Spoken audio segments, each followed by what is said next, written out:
What I'm going to do is discuss a little bit today about where the HCR came from and how it's developed in concert with the structured professional judgment approach to violence risk assessment, and then give you some of the basic features of version 3 of the HCR-20. And then we'll have a break, and then we'll get right into Professor Douglas, who will be discussing some more details about the development process.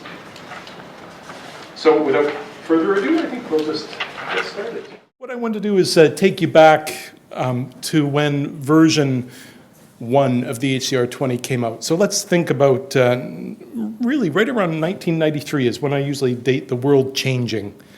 In 1993 for us was the year that Chris Webster was working with Marnie Rice, Grant Harris, and Vern Quinsey in Ontario at Penetanguishene, and they were working on a little book, which we called the Little Pink Book back in those days. A nice little reference to Mao. But we were discussing this Little Pink Book, and it was trying to think about a systematic approach to assessment of violence risk. And that Little Pink Book, the Violence Prediction Scheme, had two parts. One part was an actuarial instrument called the Violence Risk Appraisal Guide, or as it was then called, just the Risk Assessment Guide, and then something called the Assess List. And the Assess List was an acronym for 10 dynamic or clinical aspects of violence risk that should be evaluated in any comprehensive violence risk assessment. And these two things together made the Violence Prediction Scheme. So it was actually two parts, one actuarial and one which we could call the beginning of the structured professional judgment approach. And that lasted for about 6 months. After about 6 months, Chris Webster went one direction, quite literally. He went out west to Vancouver, a couple of thousand miles in Canada. Marnie Rice, Grant Harris, Vern Quinsey stayed in Ontario. Chris Webster pursued the structured professional judgment approach, and Vern Quinsey, Marnie Rice, Grant Harris pursued the actuarial risk assessment approach, and they became more and more different. They actually became quite literally polarized. So the Violence Prediction Scheme was published in 1994, but was being written in 1993. In 1993, we had the publication of the Risk Appraisal Guide, separate and distinct from the Assess List in criminal justice and behavior. And that, to us, is really the key date where we saw the world start to change, at least our world in Vancouver. And when Chris moved out and started to work on version 1 of the HCR-20, was really to take what was the Assess List and to try to make something out of it, to try to make it more useful. And one of the things that he really did was to sit down and take a look at the task of violence risk assessment, at the clinical task. Now I'm going to say those two approaches, we'll come back to this time and time again over the next hour, these two approaches are really quite different because that actuarial approach really tries to define or understand the task of violence risk assessment in a rather limited way. And what Chris was interested in doing is saying, well, what are clinicians really doing? And he'd written several chapters and books in the past looking at this, but with the HCR-20, he went back to it again and spent a lot of time talking to about 50 clinicians who worked for the Forensic Psychiatric Services Commission in BC and did what we would call a task analysis. And one of the things he quickly realized was, although he'd written for many years about how complex violence risk assessment actually is as a process, it was even more complex than he'd originally considered. And if we remind ourselves of a couple of things, one of them is we have multiple goals for violence risk assessment. It's not really about predicting violence, Chris said. It's about preventing violence. It's about guiding intervention. It's about improving the consistency or reliability of risk assessment. It's about protecting patients' rights. And it's also about protecting professionals or minimizing their exposure to liability. If we are not achieving all of those goals with a violence risk assessment procedure, it's not very good. Similarly, we have lots of people who are involved in this, many stakeholders. The groups are quite extensive. I mean, clearly we've got the patients and offenders who are affected by our risk assessments. We've got service providers. administrators responsible for trying to make sure that everybody's doing a good job, courts and tribunals, and the public themselves who can be affected by violence, or the families of patients and offenders. And the actual process of violence risk assessment has multiple steps, and we could start off thinking about clarifying psycholegal issues, something that everybody said is a very important thing to do, and then thinking about gathering relevant information, identifying risk factors, weighting and combining risk factors, determining preferred courses of action or different management steps to take, and then communicating findings and opinions. So a number of different steps. And as we're saying, right around 1993 is when we saw these diverging paths, and we have one approach which was quite clearly focused on prevention, and one that was focusing on prediction. And the prevention approach has come to be associated with the structured professional judgment approach, or the use of structured professional judgment guidelines, and the prediction approach is quite clearly linked to the use of actuarial risk assessment instruments. So let's just take a look at these two approaches and the way that these paths have diverged. One might have thought that since 1993 we would have had some rapprochement, some reconciliation of those two approaches, that they would have grown together, but actually that's not the case. If anything, they've just gone further and further apart. The prediction approach looked at violence risk assessment and said the problem with risk assessment is that it's a complex task, much like flying an airplane. A very complex task. And the problem is the operators, the pilots, the evaluators, us. The major problem that prediction approach said is that we don't have the cognitive skills and abilities necessary to do the task. That we are under-resourced in terms of our intellectual skills and abilities to deal with this. So if the problem with risk assessment is that the evaluators aren't very good, the solution is to make the task simpler and to automate it. So simplification and automation. Those are really the key aspects of the prediction approach to violence risk assessment.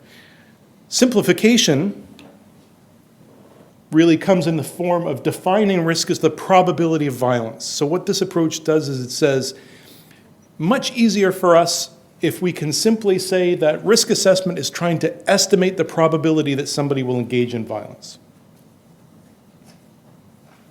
We don't have to worry about what they're going to do, or to whom, or when.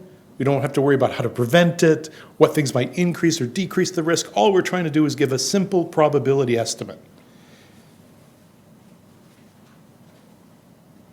And the automation comes from the development of algorithms or different kinds of decision-making procedures that have to be fixed and explicit to estimate those probabilities of violence, to develop nice little statistical profiles.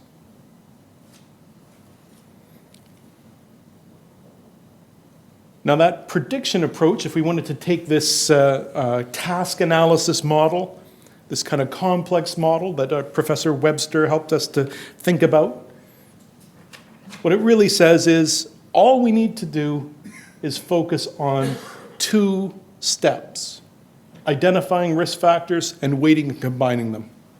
And if we can get those two steps cleared up, then everything's fine.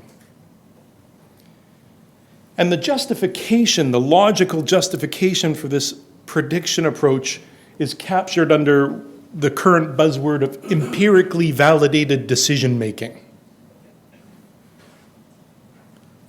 What it says is that we can have direct evaluation of the accuracy of the probability estimates that we make using a specific algorithm in a specific sample.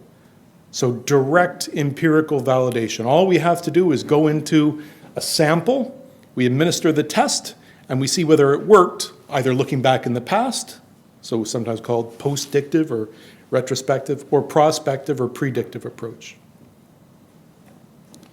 And once we find a few good sources of evidence that support the validity of the test, then we could say that it's empirically validated, and now you can pretty much use it anywhere.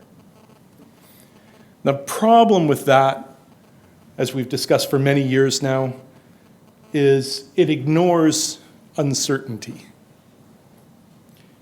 It really assumes that once you give that probability estimate, you know something about the way the world works. You know something that's fundamental about the world. All that you have is a little bit of uncertainty which we capture in a probability estimate. It ignores the complexity, all the factors that go in. It says, well, I don't really need to know about somebody's life. All I need to know is a half a dozen bits of information. If I throw those together in a formula, then I can predict what's going to happen quite well. It ignores individuality. It says the same formula works for everybody in every case. I know people are all different, but actually they're all the same in most important respects. So I can ignore the differences.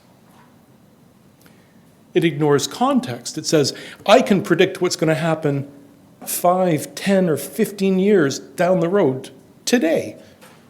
I don't need to take that into account. I can ignore somebody's life circumstances. I can ignore what's going to happen in the next 5 or 10 or 15 years. Everything I need to know about the future, I know today. And then finally, it ignores action. Because if we say that a man's got a 25 or 50 or 65% chance of violence, there's not really much you can do about it. That's what's going to happen. You just have to sit back and wait to see if you're right or wrong. And of course, as we've discussed, you can't even really tell if you were right or wrong. Because if you say that somebody has a 65% of chance of violence and they're not violent, then you were right. And if they were violent, well, then you were right too. So we realize very quickly that this whole prediction approach is a very difficult one. And in the words of Niels Bohr, we could say prediction is very difficult, especially about the future. Now, I mentioned before how violence risk assessment can be construed as a task like flying an airplane, something that's very difficult. In fact, I really like this one because when I think about the task of violence risk assessment, one of the things I always say to people is you should never fly solo. It's always good to have people who are working with you and to realize that you're part of a team and that you depend on the information provided to you by others, just the same way as a pilot would depend on information provided by air traffic control or maintenance people and so forth. And hopefully we have a cockpit crew the same way that we would have a clinical team involved in a violence risk assessment. When dealing with violence risk assessment, the prediction approach wants to take the pilots out of the picture. So I remind you of the quote from Vern Quinsey, Marnie Rice, Grant Harris, which goes like this. They said, what we are recommending is not the use of actuarial risk assessment instruments by clinicians, but the replacement of those clinicians by the tool. What they want to do is to take the pilot out of the plane and replace it with an onboard flight computer, which is smarter than people and faster than people, and, in their view, will help to prevent accidents.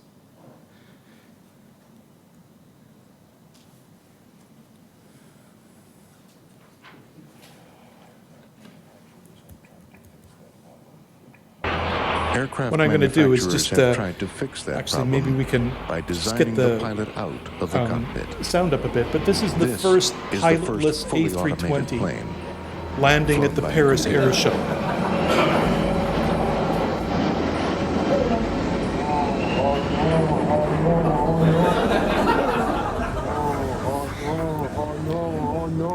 Now the Canadian for this is, I shit you not. That's what happens when we take a fully automated plane and try to land it. The computer is very smart at doing exactly what you tell it to do. It can only do what you tell it to do. If anything new or unexpected happens, if circumstances change, the computer is insensitive to them. It cannot recognize them, and it cannot adapt and change. And this is the potential result. So what we really want to do now is think about a different approach to this.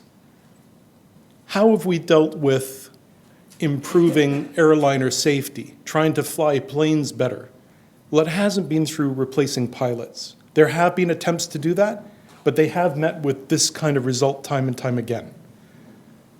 Instead, what people have done is to try to make cockpits fit people better so that pilots can fly a plane more easily. They've redesigned the task to fit the pilots.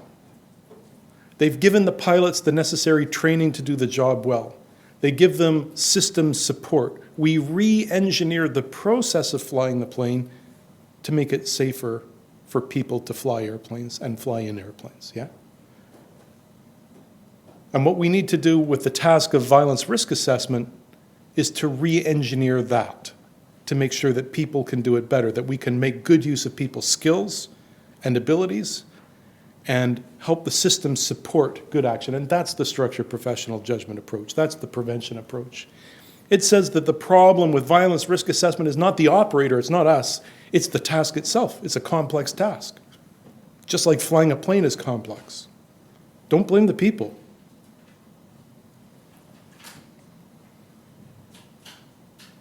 The task is difficult because it requires the application of general knowledge and general skills in an individual case.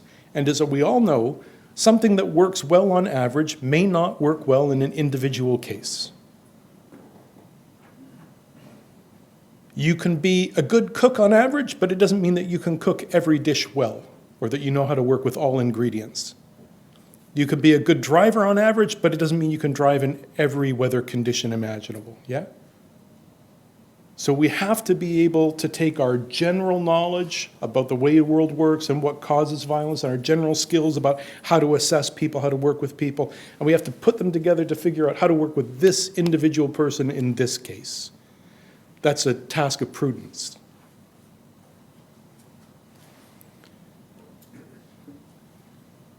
The solution is structure and systematization. That's what the structured professional judgment approach says. That what we want to do is we want to define risk as uncertainty, not to make it a certainty in the form of a probability statement, but to say that a risk assessment is an uncertainty assessment. Risk assessment is trying to understand what we don't know about the future, not what we do know, but what we don't know about the future. About trying to understand the limits to our understanding of the future. About trying to understand and appreciate or embrace what we don't know. And to try to create plans to deal with that uncertainty. And the systematization comes from developing procedures for planning action, for putting this all together, so that we can try to consistently do a good job in dealing with this uncertainty. So if you wanted to think about that task analysis again, what the structured professional judgment approach says is it's not two steps, it's the whole process that we need to structure. The whole process. We need to help people at every step of the way. And not just the one person who's completing this assessment, but the many people who are involved in the assessment. Just the same way that airline safety involves mechanics, air traffic controllers, ground crews. It involves all kinds of people, not just a pilot. And the justification for this approach really comes in terms of evidence-based decision-making. So that's the proper buzzword for this sort of approach. It's really evidence-based decision-making. We could take the classic definition from Sackett and colleagues in medicine, which is the conscientious, explicit, and judicious use of the current best evidence in making decisions about the care of individual patients. Again, prudence. General knowledge, general skills applied to an individual case, the case at hand. Knowing that that will always be an imperfect and uncertain process, and yet struggling as best we can to do a good job. So we'll take one of my favorite quotes from Alan Kay, a professor of computing science at MIT, who says, the best way to predict the future is to invent it. Don't sit back and wait for it to happen. Instead, go make your own future. Plan it. Work towards it. And that's actually, I think, a much better metaphor for what we do with patients and offenders. So we'll try this one. See if I can give you a little bit of sound there. This is exactly the same airplane, by the way. It's an Airbus A320. And I'm sure you'll recognize this. 1549, 700, landing 5,000. Cactus 1549, 700, landing 5,000. Cactus This is 15.9, US Airways report to Flight contact on maintain 1549 taking off 15,000. from New York Cactus 1549, report to contact on maintain 15,000. LaGuardia Maintain Airport. 15,000, Cactus 1549. It's a real-time simulation. This is exactly Cactus what 15.9, happened. turn left lane Recreated from 270. This is Cactus Cockpit recorder 1549. information. Birds through lost thrust. I'm returning back towards LaGuardia. Okay, you need to return to LaGuardia. Turn left heading up 220. 220. Tower, stop your departure. He's got emergency returning. So it's 1529. He bird strike. He lost all engine. He lost the thrust in the engines. He's returning immediately. Cactus 1529, which engines? He lost thrust in both engines, he said. Got it. Cactus 1529. We can get it to you. Do you want to try to land runway 13? We're unable. We may end up in the Hudson. All right, Cactus 15.9. It's going to be left traffic to runway 31. Unable. Okay, what do you need to land? Do you want to try to go to Teterboro? Yes. Teterboro, Empire. Actually, LaGuardia departure guy, emergency inbound. Hey, guys. Cactus 1529 over the George Washington Bridge. Wants to go to the airport right now. Let's go to our airport. Check. If you need assistance. Yes, it was a bird strike. Can I get him in for runway 1? Runway 1, that's good. Cactus 1529, turn right 280. You can land runway 1 at Teterboro. We can't do it. Okay, which runway would you like at Teterboro? We're going to be in the Hudson. I'm sorry, say again, Cactus? Cactus 15.9, radar contact is lost. You also got Newark Airport up at 2 o'clock in about 7 miles. Eagle Flight 4718, turn left thing 210. 210, 4718. I think he said he was going in the Hudson. Cactus 15.9, Houston. Cactus 1529, Houston. There you go. That's about 2 minutes. 2 minutes from liftoff to ditching in the river. This was a landing accomplished without any computers at all. This is what happens when you have a well-trained pilot and crew and when you have a bunch of people in support. Now, a lot of people, if you remember the captain who was the captain of this particular airliner, he was called Sully in the newspaper. They tried to make him a national hero in the US, and everybody talked about how he was a particularly skilled pilot. And his ability to ditch the plane so well must have been due to the fact that he flew gliders when he was in pilot training. And if you listen to the interviews with him, and Atul Gawande has written about this in his book, The Checklist Manifesto, Sully says, it has nothing to do with that. He says, all pilots fly gliders. That's how you learn to be a pilot. He said, this wasn't any skill. He said, the only reason that we ditched the plane properly is because we did exactly what we were taught to do. As soon as we lost the engines, we started to recall from our training what we were supposed to do when you lose power in both engines. We pulled out the checklist and we went through and did all the things the checklist told us to. In the 2 minutes that that plane was going down, the co-pilot was going through the pieces of paper to try to remember what they should do. As soon as they realized they were going to ditch in the river, they had to do things like to close the air conditioning vents so water wouldn't come in, so the plane would stay afloat longer. It wasn't skill, or particular skill, or special skill. It wasn't the pilot's abilities. It was doing things in a structured, systematic way, according to the best possible rules. And airliners, the people that make airplanes and the people that fly them, they spend a lot of time making up those rules and procedures, making up the checklists, developing what we would call structured professional judgment guidelines. And that's what we're supposed to rely on. Not our memory, not our instinct, and not the onboard flight computer, but just good procedures and good training. Okay. So that brings us up a little bit closer to the present.